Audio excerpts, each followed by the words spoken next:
जनावर अचानक खाता खाता खाणं बंद झालं किंवा पिल्लू मेंढीचं असेल किंवा शेळीचं असेल दूध पेईना अशी अवस्था झाली आणि तुम्ही टेम्परेचर जर बघितलं त्याचं तर टेम्परेचर तुम्हाला ते दाखवतं आहे. मेंढी असेल कुठलंही जनावर असेल लक्षात ठेवा किंवा मनुष्य असेल लहान मूल असेल 2-3 वर्षाचं कुठलंही लहान मूल असेल आणि ते खात नाही आणि त्याला खूप टेम्परेचर आलेलं आहे म्हणजे खूप ताप आला आहे आणि खाणं दूध पिणं वगैरे बंद झालं आहे. तर अशा वेळेला लक्षात ठेवा आपण काय काळजी घ्यायची किंवा कोणता प्राथमिक उपचार करायचा तो आजच्या व्हिडिओमध्ये मी सांगतो, ऐका.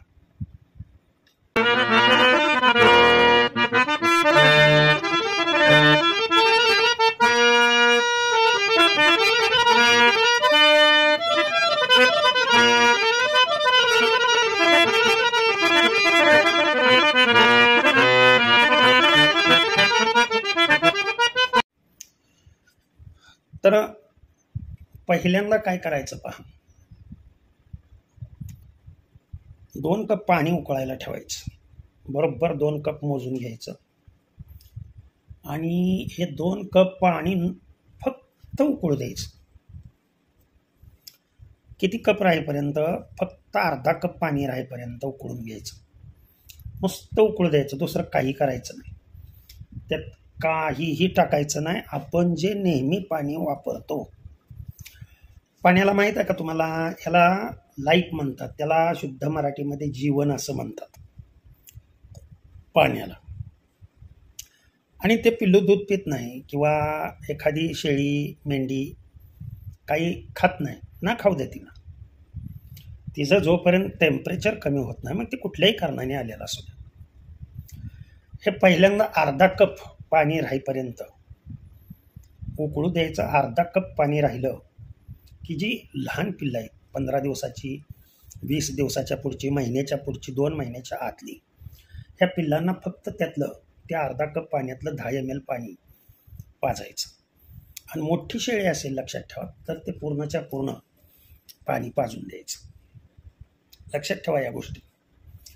आणि जर मोठं जनावर जर असं असेल तर 1 तांब्याभर पाणी, पूर्ण तांब्या असतो ना आपला, तेवढं तांब्याभर पाणी उकळायला ठेवायचं आणि त्याचा 1/4 भाग पाणी राहीपर्यंत फक्त उकळू द्यायचं,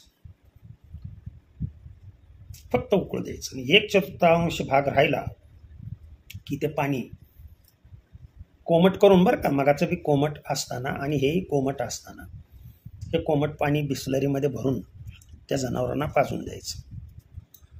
मनुष्याच्या बाबतीमध्ये असंच करायचं. मोठा मनुष्य जर असेल, खूप ताप आलेला आहे, तांब्याभर पाणी उकळायचं आणि हे पाणी 1/4 भाग राहीपर्यंत पाणी उकळत वाफ होऊ द्यायची बाकीच्याची, म्हणजे पाणी आटवायचं म्हणा थोडक्यामध्ये. आणि हे आठवलेलं पाणी त्याला प्यायला द्यायचं, कोमट असताना प्यायला द्यायचं. आणि मनुष्याला किंवा पुन्हा जनावरांना पुन्हा काय करायचं ते मी सांगतो, ऐका नीट लक्ष द्या. मनुष्याला पुन्हा 1 मुठभर तांदूळ भाजायचे किंवा मुठभर ज्वारी घ्यायची, ती भाजायची, अर्धवट भाजायची, त्याचं मिक्सरमध्ये बारीक करून पीठ करायचं आणि पाण्यामध्ये ते पीठ तांदळाचं किंवा भाजलेल्या तांदळाचं किंवा भाजलेल्या ज्वारीचं पीठ हे थोडंसं पाणी टाकून त्याच्यामध्ये ते पीठ टाकायचं आणि जशी पेज आपण तयार करतो तशा पद्धतीनं पेज तयार करायची. आणि ती पेज मोठ्या जनावराला किंवा मनुष्याला काय करायची, पाजायची आणि मनुष्याला पांघरून घेऊन झोपायला व्हायचं. ध्यानात येते का तुमच्या? पांघरून घेऊन मनुष्य झोपला की अर्ध्याच तासात मोकळा होतो बा, त्याला पुन्हा काही करायची आवश्यकता नाही, अंगामधून घाम निघतो. जनावरालाही हे तुम्ही कोमट असताना पाजलं की जनावराचंही टेम्परेचर पटपट पटपट पटपट खाली येतं. आणि हे पेज पाजून झाल्यानंतर त्याने ना काय खाऊ द्या. तिसरा उपाय काय करायचं आहे ते मी सांगतो. पिल्लाला यातली पेज किती पाजायची? 10 ml पेज पाजायची. पिल्लाला त्यातल्या त्यात ज्वारीची पेज पाजायची. तांदळाऐवजी ज्वारीची पेज अतिशय चांगली. पुन्हा ही आणखीन वाटलं की त्याला कणकणी आहे, हे 3 तासाच्या आत करायचे प्रयोग आहेत बरं का. 3 तासाच्या आत हे प्रयोग करायचे. तिन्ही सांगतोय ते प्रयोग. पुन्हा 1-2 कप पाणी उकळायला ठेवायचं.